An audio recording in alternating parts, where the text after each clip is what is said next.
Be me. 24. My name is Matt.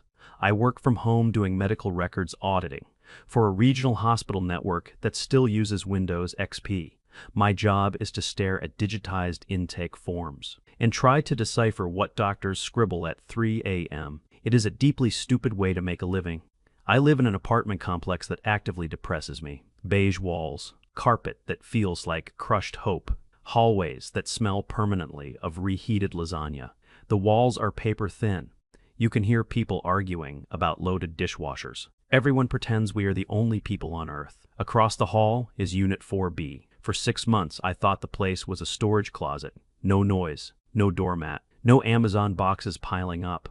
Literally zero signs of life. Then one night in October, it's midnight, and I'm taking out a garbage bag. The door to 4B clicks open. Out steps a girl, very pale, long black hair, wearing a dark, oversized sweater that covers her hands. She looks like she got lost on the way to a 2006 concert. She moves incredibly fast, shoves a tiny grocery bag into the hallway chute, spins around, darts back inside. Door clicks shut. I am left holding my trash bag like an idiot. I didn't even have time to blink. After that, I start noticing her. Always between midnight and 3 a.m. Always moving like a startled deer. She becomes the ghost of 4B in my head. I assume we will never actually speak. Fast forward to last Tuesday. It is 3:14 a.m. I am wearing incredibly ugly plaid pajama pants. I am deep into a miserable gaming session, ruining my sleep schedule for zero reason. I have to log into work in exactly 5 hours. I take a sip of stale water from a coffee mug. Then I hear it. A knock on my door. Nobody knocks on a door at 3 a.m. My brain immediately assumes someone is dead or the building is on fire. It's not a loud knock either. Just 3 quick taps. Pause. 2 taps. I freeze. I take my headset off. I walk to the door like I'm approaching a bomb. I look through the peephole. It's the ghost of 4B. She is wearing an oversized band t-shirt and pajama pants with little bats on them. She is holding a silver key on a faded blue lanyard. She looks like she wants the floor to swallow her. I unlock the door and open it 3 inches. Hey, I say. Brilliant opening line, Matt. Sorry, she says quietly. Her voice is actually normal, just very tired. I think something's in my kitchen, she says. I blink. What kind of something? She looks at the floor. I'm hoping a raccoon. You're hoping. The alternative is a very large rat. She looks up at me. Or a small demon. Now for context. I am not an intimidating person. I am 5'10". I have the upper body strength of a guy who audits medical forms, but the primitive male instinct to fix a problem activates. Give me a second, I say. I grab my phone for the flashlight and a heavy plastic broom from the closet, because apparently I am going to sweep the demon away. I follow her across the hall. Her apartment is completely different from mine. She has these soft red LED strips everywhere. It looks like a photo darkroom. There are sketchbooks piled on the coffee table, random mugs with cold tea sitting on books. A heavy wool blanket crumpled on the couch. Smells like clove and vanilla. We creep into her kitchen. I turn on my phone flashlight. I shine it toward the counter. Sitting directly on top of her microwave is a raccoon. It is massive. It is holding a plastic sleeve of bagels. It stares at the light. It does not care that we are here. Okay, I whisper. That is a raccoon, I add. Told you, she whispers back. How did it get in? I left the fire escape window open, she says. Because I burnt toast. The raccoon takes a bite of a bagel through the plastic. It maintains aggressive eye contact with me. What do we do? She asks. I'm going to yell at it, I say. Do not yell at it, she says. What if it panics? I have a broom. I step forward and tap the broom on the linoleum. Hey, I say loudly. The raccoon stops chewing. It drops the bagels. It hisses. It sounds like a tire deflating aggressively. I immediately step backward and bump into her. Okay, yelling was a bad idea, I say. It hates you, she whispers. It doesn't even know me, I say. I grab a plastic trash can lid from the corner. I hold it like a shield. Open the window wider, I tell her. She scurries over and yanks the window up. The cold air blows in. I take a step toward the microwave. Come on, buddy, I say. Time to go outside. The raccoon jumps onto the counter. It knocks over a ceramic mug. The mug shatters. Ilaro winces. That was my favorite mug, she says. I'll buy you a new one, I say. Just don't look at him in the eyes, she says. I lunge with the broom, not to hit him, just to hurt him. The raccoon scrambles off the counter, hits the floor, runs directly over my foot. I let out a noise that I will never admit to making. It was very high-pitched. The raccoon hits the windowsill, scrambles up the brick, and disappears into the night. I slam the window shut and lock it. I stand there breathing heavily, holding a trash can lid and a plastic broom in a kitchen lit by a phone flashlight. The silence is deafening. Alara is standing by the fridge. She exhales deeply. "Thank you," she says. "I've always dreamed of a career in wildlife relocation," I say. She actually smiles a little. It changes her whole face. "I'm Alara," she says.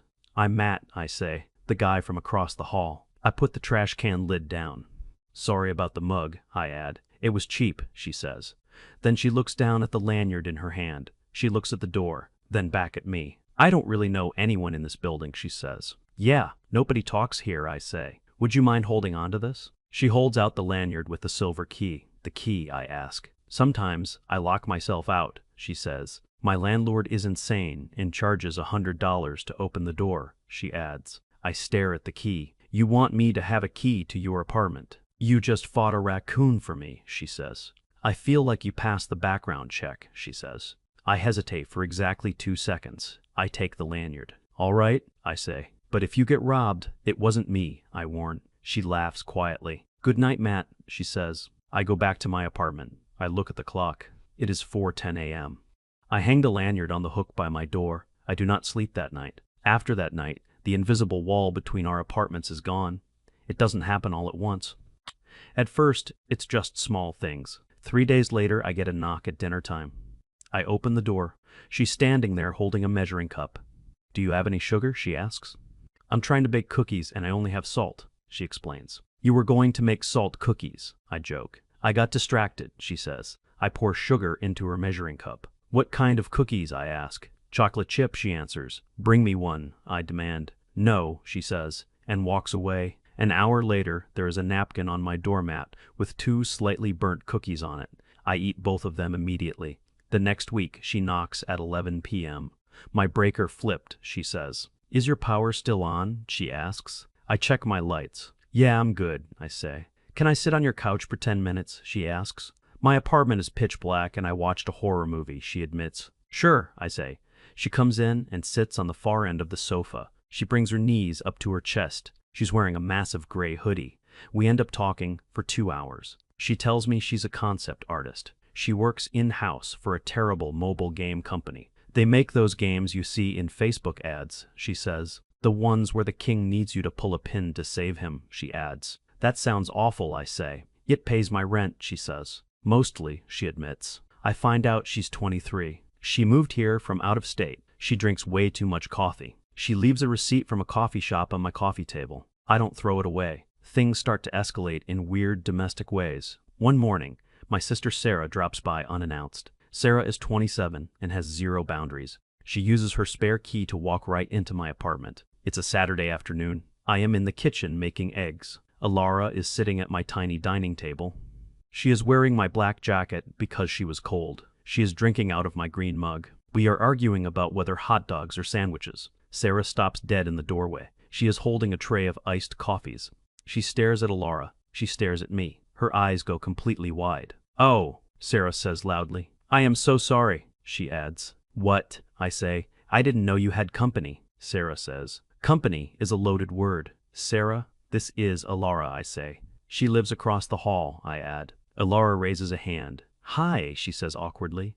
Sarah looks at the black jacket. She knows it's my jacket. I can see the gears turning in her head. "Across the hall," Sarah says. "Wow," she says. "She's just visiting," I say defensively. "I didn't say anything," Sarah says. She puts the coffees down. "I'll just leave these here," she adds. "Sarah, don't be weird," I say. "I'm not being weird," Sarah says. She looks at Alara. "He is terrible at folding laundry, just so you know," she says. "I don't fold his laundry," Alara says. "Not yet," Sarah says. I drop the spatula in the sink. "Sarah, get out," I demand. "Love you too," she says. She practically runs out the door. Alara and I sit in silence for a solid minute. The eggs are burning. "She seems nice," Alara says softly. "She is a nightmare," I say. I scrape the ruined eggs onto a plate. Alara pulls the sleeves of my jacket over her hands. "Do I really look like your girlfriend?" she asks. I almost drop the plate. "No," I say quickly. "I mean," I stammer. Sarah is just crazy, I add. Alara nods. She looks down at the table. She doesn't take the jacket off. Later that week we have our first actual fight. It's over something incredibly stupid. Alara gets an eviction threat taped to her door because she has a bike on her balcony which violates Section 4 of our lease. She knocks on my door at noon. She is holding the paper. She is visibly shaking. They're kicking me out over a bicycle, she says. Let me see that, I say. I read the paper. It's just a warning, Alara, I tell her. It says, notice to cure or quit, she reads aloud. That's legal text, I say. Diane, down in the leasing office, hands these out like candy, I add. I have to move the bike, she says. I have nowhere to put it, she admits. Put it in your living room, I suggest. It has mud on the tires, she objects. So wipe them off, I say. I don't have paper towels, she says. I will give you paper towels, I offer. You don't understand, she says. Her voice is getting tight. I can't deal with landlord stuff right now, she says. I can't have anyone looking closely at my lease, she adds. I stop. I look at her. Why? I ask. She looks away. Just help me take the bike to a donation center, she says. You're going to give away a $300 bike, I exclaim. Yes, she says. That's stupid, I say. Don't call me stupid, she snaps. I didn't call you stupid. I said the plan was stupid. I protest. It's my bike, she insists. Alara just put it in my apartment, I say. I don't even know why I offer. My apartment is tiny. She stares at me. Really? She asks. Yes, I say. I have an empty corner in the bedroom, I add. Diane never inspects my place, I assure her. She deflates entirely. Okay, she says. We drag the dirty mountain bike into my bedroom. It ruins the carpet. I do not care. It sits there like a weird metal roommate. After that, I start wearing her key around my neck. I put the lanyard on because I almost locked myself out taking the trash down, and I just never took it off. It tucks under my shirt. The metal is cold against my chest. It feels like a massive responsibility. I am the guardian of 4B. One day she asks for a ride. My car won't start, she says. I need to get to a hardware store, she explains. For what? I ask. Heavy-duty deadbolt hinges, she says. I look at her. Are we bracing for a siege, I joke. Just drive me, please, she says. We get into my incredibly beat-up Toyota Corolla. The passenger door only opens from the inside. I have to reach over her seat to open it for her. My arm brushes her shoulder. She smells like vanilla and rain. I pretend the AC is broken so my face doesn't look red. We drive to a massive Home Depot 3 towns over. She refuses to go to the local one. We buy 4 heavy steel hinges and extra long screws. When we get back to my car, there is a bright yellow envelope on the windshield, a parking ticket, for parking in a commercial loading zone, which was definitely not marked clearly. Unbelievable, I say. I grab the ticket. It's for $85. I'll pay for it, Alara says quickly. No, you won't, I say. It's my car, she protests. I made you park here, I say. I'm the one who didn't read the sign, she says. Matt, just let me pay it, she pleads. Alara, drop it, I say. My voice is a little sharper than I meant. She goes completely quiet. She stares out the window the whole ride home. I feel like garbage. When we get back to the apartment, I carry the heavy bag of hinges. We walk up the stairs in silence. I stop at her door. Look, I say. I'm sorry, I snapped. I apologize.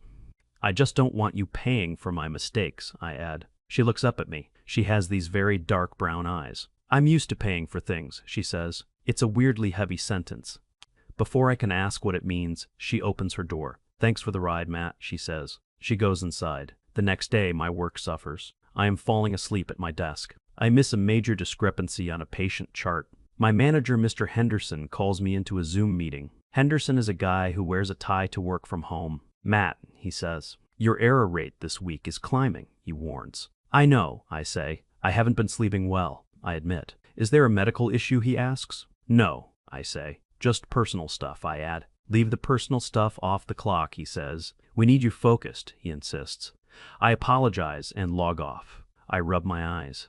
I realize my entire life is becoming consumed by the girl across the hall. I don't even care about the medical records anymore. I just care if she knocks. Thursday night, we are out on the balcony. Our apartments share a long concrete balcony with an iron railing. It's 2 a.m. It's freezing.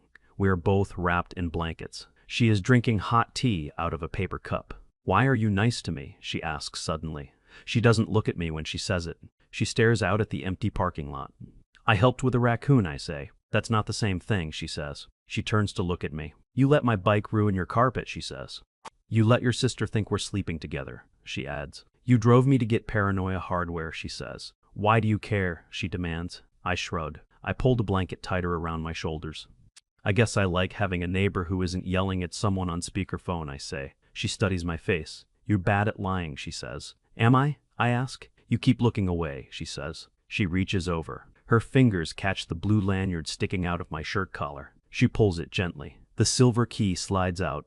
She rests her hand flat against my chest. Just for a second. You actually carry it, she says softly. Of course, I say. My heart is beating so hard, I'm worried she can feel it through the shirt. She gives this quiet half smile. You're the only person who can get into my apartment besides me, she says. The air between us feels incredibly charged. I lean in just a fraction of an inch. She tilts her head up.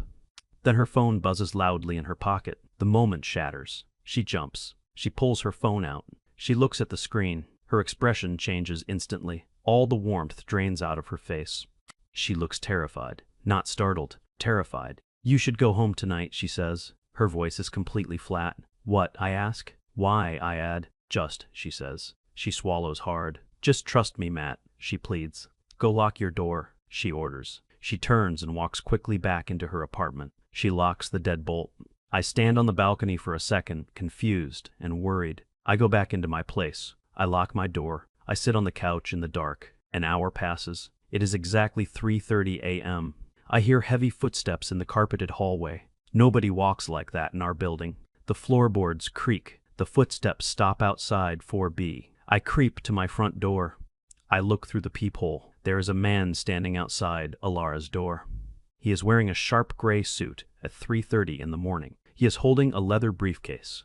He looks like a lawyer who specializes in ruining lives. He raises his hand. He knocks once. Loud and sharp. He waits 30 seconds. He does not speak. He knocks again. Then he reaches into his pocket, pulls out a small white envelope, slides it under her door. He turns around and walks back down the hall. I wait until I hear the stairwell door close. I step away from the peephole. My stomach is in knots. I text her. Are you okay? I ask. The text delivers. No response. I sit awake until the sun comes up. The next morning, her door is closed. I have to log into work. I mess up 3 more charts because my brain is fried. Henderson sends me a very passive, aggressive email. I ignore it.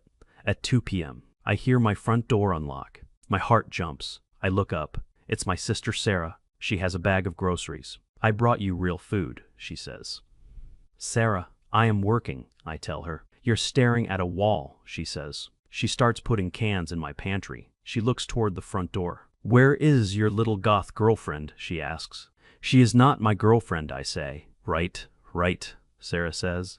Just the girl whose mountain bike is taking up half your bedroom, she notes. I groan. Sarah, please drop it, I beg. I'm just saying she seems intense, Sarah says. She's nice, I say. She's running from something, Sarah says casually. I freeze. What makes you say that? I ask. Matt. She wears a jacket indoors and flinches when doors close, Sarah says. Sarah looks at me. I watch a lot of true crime, she admits. Don't be an idiot, I tell her. I'm just saying, Sarah says. Don't co-sign a lease with her, she warns. Sarah leaves. I sit there feeling worse. At 4 p.m., there is a soft knock on my door. I open it. Alara is standing there. She is wearing a heavy coat and carrying a duffel bag. My stomach drops. What's going on? I ask. I might be leaving for a few days, she says. She won't make eye contact. For work? I ask. Something like that, she replies. She shifts the strap of the bag on her shoulder. Are you coming back? I ask. I hate how desperate my voice sounds. She finally looks at me. She looks incredibly sad. She nods toward my chest where the lanyard is hidden under my shirt. Keep the key for now, she says. She doesn't say goodbye. She turns and walks down the hall. I watch her go down the stairs. The hallway feels completely empty. 2 days pass. I hear nothing. Her car is gone from the lot. I check the parking space every morning. On the 3rd day, I come home from getting groceries. There is a notice taped to the door of 4B. It is bright orange. Notice of abandonment/for rent. It reads. I drop my grocery bag. A jar of pasta sauce shatters on the floor. I don't care. I rip the notice off the door. I march straight downstairs to the leasing office. Diane is sitting behind her desk. Diane has terrible frosted tips and hates everyone Diane, what is this, I say. I slap the orange paper on her desk. She looks at it. That is a legal notice, Matthew, she says. I know what it is, I say. Why is it on 4B, I demand. The tenant skipped out, Diane says. She didn't skip out, I protest. She left for a work trip, I add. Her rent is 2 weeks late, and her emergency contact disconnected the phone, Diane says. Management assumes abandonment, she explains. You can't just rent her place out, I argue. I can do whatever the lease allows, Diane replies. We are trashing the remaining items on Friday, she declares. Panic spikes in my chest. Her sketchbooks, her computer, her weird red LED lights. You can't throw her stuff away, I say. Matthew, are you her legal representative? Diane asks. I am her brother-in-law, I lie. It just flies out of my mouth. Diane squints at me. She knows I am lying. I know she knows I am lying. If you want to halt the removal process, Diane says. The outstanding balance plus the hold fee is $400, she warns. Fine, I say. I pull out my wallet. I don't even have $400 in checking. I have to use my emergency credit card, the one I save for car repairs.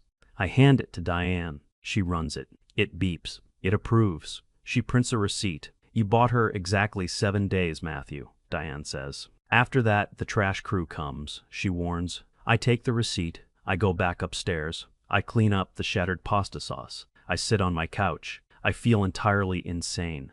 I just paid $400 for a girl who vanished, who didn't even text me. A week goes by. It is now Thursday night. The 7 days are up tomorrow. The trash crew is coming at 8 a.m. I am sitting at my desk.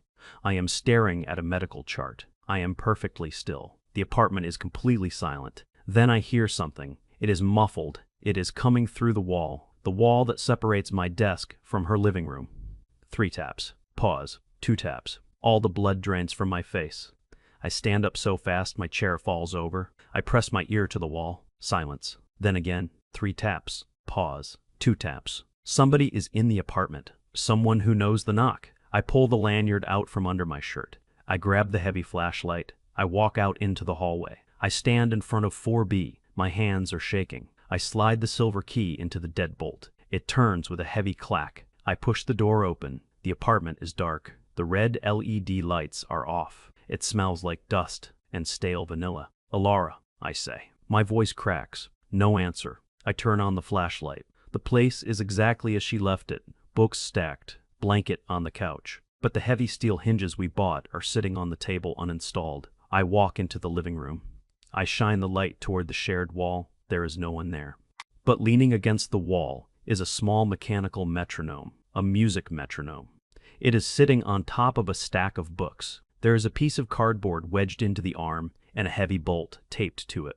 It is slowly swinging, hitting the wall. Thwack, thwack, thwack. Pause as it swings wide. Thwack, thwack. She built a mechanical knocker. She wound it up days ago. It's finally winding down. I stare at it. I don't understand. Then I see the piece of paper taped to the wall behind it. I walk over. I pull the paper off. It is a hastily ripped piece of sketchbook paper. The handwriting is messy. Matt. It begins. If you hear this, it continues. It means Diane rented the place. It explains. And you used the key, it states. I'm sorry I lied, it reads. The suit was my father's lawyer, it reveals. My family is trying to drag me back to Boston, it says. They froze my bank accounts, it adds. I am stuck at the Starlight Motel on Route 9, it informs. I paid the maintenance guy $20 to wind the metronome every day, it confesses. So you would hear it eventually, it adds. Please come get me, it pleads. I stare at the note. She didn't abandon the apartment, she is hiding. She paid a maintenance guy to alert me. I look at my watch. It is 11 p.m. The Starlight Motel is 40 minutes away. It's a terrible place where truck drivers sleep. I don't even hesitate. I grab my car keys. I run down the stairs. I get into the terrible Corolla. The engine sputters, but starts. I drive like a maniac down Route 9. I break several minor traffic laws. I pull into the flickering neon lot of the Starlight Motel. It is raining now. Of course it is raining. I go to the front office. The guy behind the bulletproof glass looks like he hasn't slept since 1998. I'm looking for a girl, I say. Black hair, I add. Probably looks terrified, I add. The guy chews on a toothpick. Room 12, he says. She paid for a week in quarters, he adds. I walk in the rain to room 12. I knock on the cheap metal door. 3 taps. Pause. 2 taps. I hear a scramble inside. The deadbolt clicks. The door flies open. Ilara is standing there. She looks terrible. Pale. Bags under her eyes. She is wearing the same oversized band shirt. She looks at me standing in the rain. She covers her mouth with her hand. You came, she whispers. You built a wall knocker, I say. My voice is louder than I mean it to be. You paid a maintenance guy, I add. You let me think you abandoned your stuff, she accuses. I had to, she says. They were going to take my car, she explains. They took my cards, she says. I couldn't risk them finding you, she admits. Who is them, I ask. My parents, she answers. They're crazy, Matt, she says. They think I'm having a mental breakdown because I won't work at the family firm, she explains. They hired people to track me, she adds. I stand there in the rain. I am the medical records auditor. I deal with paper forms. I do not deal with fugitive estate escapes. Pack your bags, I say. She blinks. What? She asks. Pack your bags, I repeat. The trash crew is coming to your apartment at 8 a.m., I warn. We have to move all your stuff into my place tonight, I say. She stares at me. Tears well up in her eyes. You're going to let me move into your apartment? She asks. Where else are you going to go? I say. My sister already thinks we're married anyway, I add. She lets out a watery laugh. She grabs her duffel bag. We get into my car. We drive back to the complex. It is 1 a.m. when we start. We carry boxes of sketchbooks. We carry the computer tower. We carry the red LED light strips. We haul everything across the hall. My apartment is now a disaster zone. There is a mountain bike in my bedroom. There are art supplies on my kitchen counter. There is a girl in a massive hoodie sitting on my couch. It is 4 a.m. We are both exhausted. I lock my front door. I walk over to the couch. She is holding the new green mug I gave her.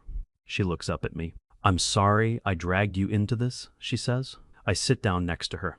I lean my head back against the cushion. I reach up. I pull the lanyard over my head. I hand it back to her. The silver key rests in her palm. You don't need this anymore, I say. She looks at the key. She looks at me. She slides closer on the couch. She rests her head on my shoulder. She falls asleep almost instantly. The apartment smells like vanilla and old rain. Diane is going to kill me. Sarah is going to be insufferable. Henderson is probably going to fire me tomorrow. I look at the heavy deadbolt on my door. I close my eyes.